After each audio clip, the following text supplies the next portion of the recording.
Congratulations. You got to the next level. Your next opponent is you.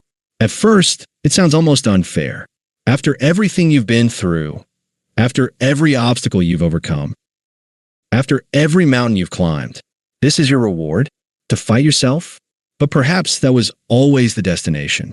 Perhaps every challenge life placed before you was never the final battle, only preparation. Because in a universe filled with endless possibilities, every person begins the same way. We arrive believing the world is divided into two sides, us and everything standing in our way. As children, our enemies have names. The dark room, the first day of school, the fear of speaking in front of classroom, the bullies, the exams, the impossible dream that seems forever beyond our reach. We grow older, but the pattern remains. Only the faces change. One day it is a difficult boss. Another day it is money. Another day it is rejection. Another day it is time itself. We become convinced that life is a series of battles against forces beyond our control. If only people understood me. If only I had one more chance. If only circumstances were different. If only the world were fair. And for a while, that belief keeps us moving because it gives us something to chase, something to blame, something to conquer. So we keep climbing. We collect achievements like trophies, a diploma, a promotion, a new house, more money, more status, more recognition. We tell ourselves that the next victory will finally bring peace, that somewhere beyond the next mountain, life will become easier, that happiness is simply waiting at the next destination. But something strange happens. Each summit reveals another mountain. Each victory lasts only a moment. Each achievement creates another expectation. The finish line quietly moves farther away, again and again and again, until one day, without even noticing, you stop running long enough to ask a question you had never dared to ask before. What exactly am I chasing? The silence that follows feels unfamiliar. Because for the first time, there is no opponent standing in front of you, no obstacle, no rival, no unfair circumstance, only your own reflection. You begin to notice something unsettling. Every time you want to change, something inside whispered, tomorrow. Every time an opportunity appeared, something inside whispered, what if you fail? Every time life invited you to become someone new, something inside quietly pulled you back toward the person you had always been. The voice never shouted. It didn't need to. It had been with you for so long that it sounded exactly like your own. And maybe, just maybe, the greatest battle was never waiting somewhere out there. Maybe it had been following you all along. Most people imagine that their greatest enemy will look obvious. Un rival, a stranger, someone who wants to see them fail. But the most dangerous opponent rarely announces itself. It doesn't stand across the battlefield. It wakes up with you. It knows your memories, your fears, your regrets. It remembers every moment you tried and every moment you failed.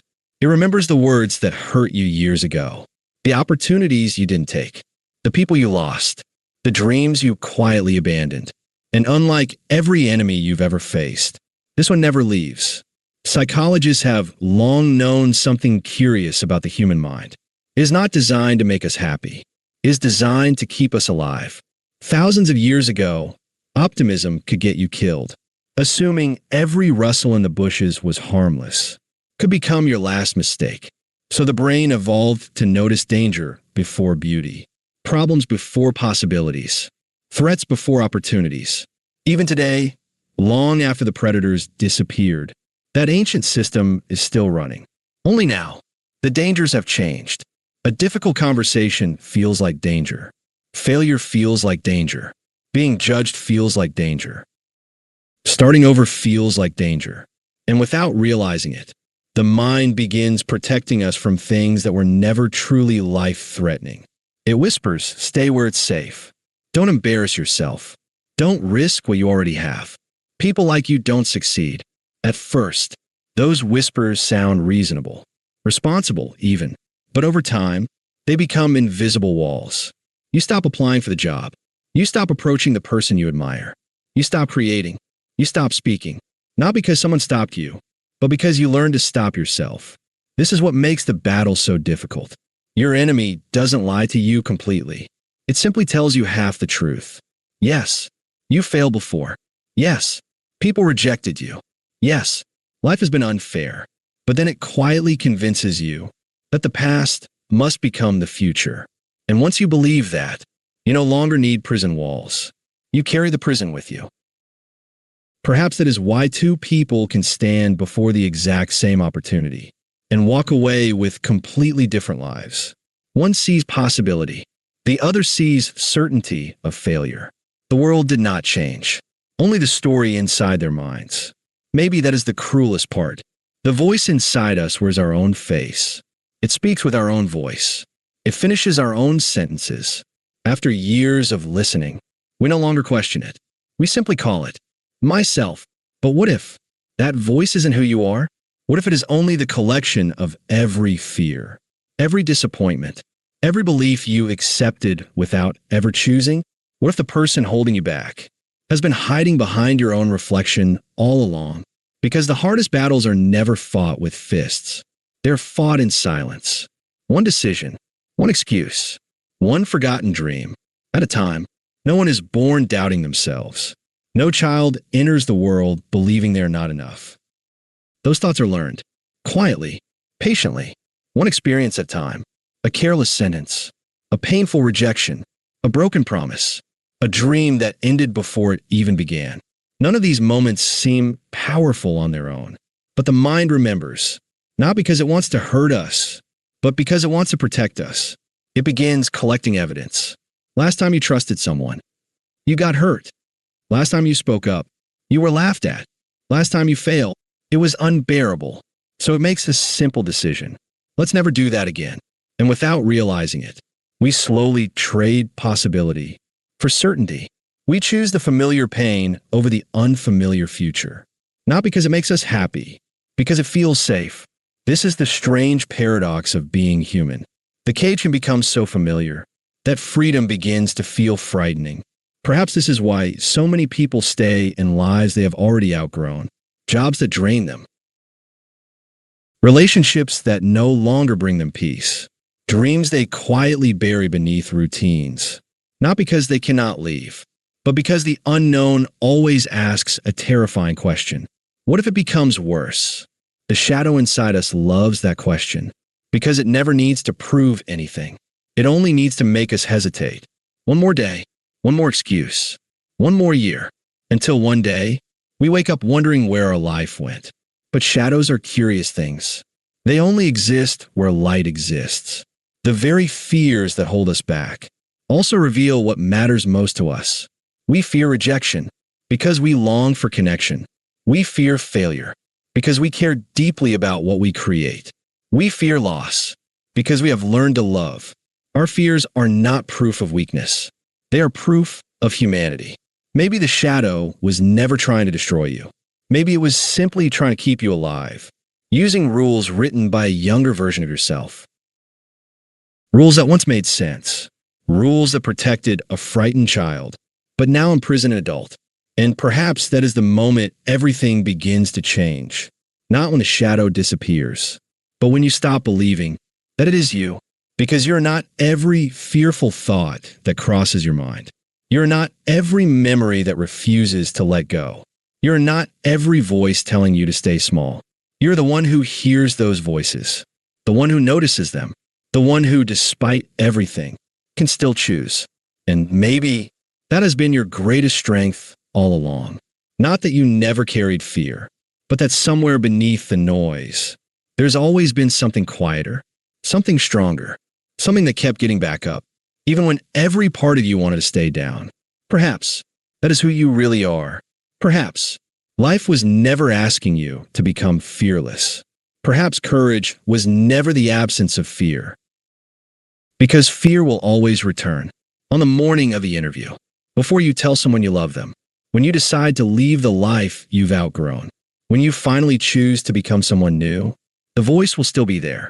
It will remind you of every mistake, every rejection, every reason to stay exactly where you are. Not because it hates you, but because it has spent your entire life trying to protect you.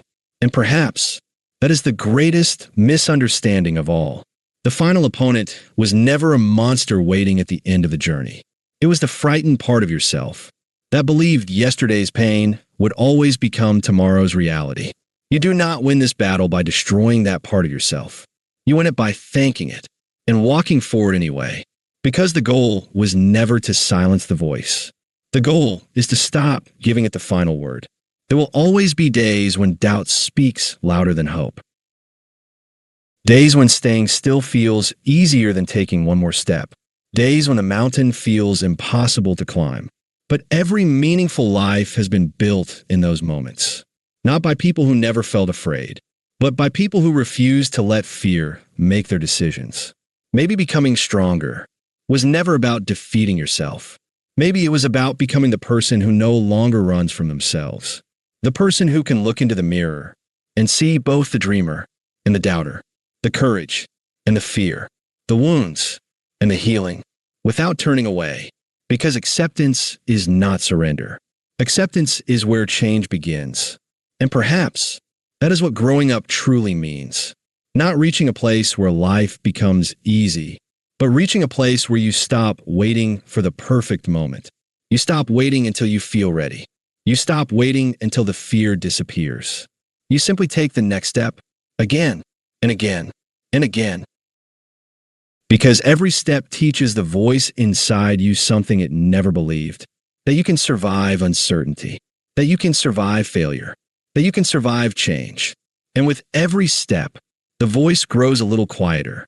Not because it has been defeated, but because it has finally learned that you no longer need its protection. So perhaps, when life finally whispers, "Congratulations, you got to the next level," your next opponent is you. It was never meant as a punishment. It was an invitation to meet the only person you could never outrun, the only battle that could transform you, the only victory no one else could win for you. Because after chasing enemies across an entire lifetime, you finally understand. The greatest enemy never stood before you. He stood within you. And the moment you stopped fighting yourself was the moment you truly began to live. Thank you for watching. If this reflection stayed with you, I would truly appreciate your support.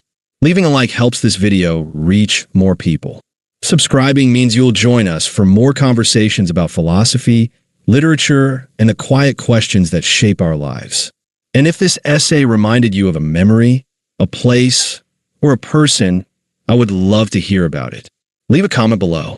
Sometimes the most meaningful conversations begin there. Until next time,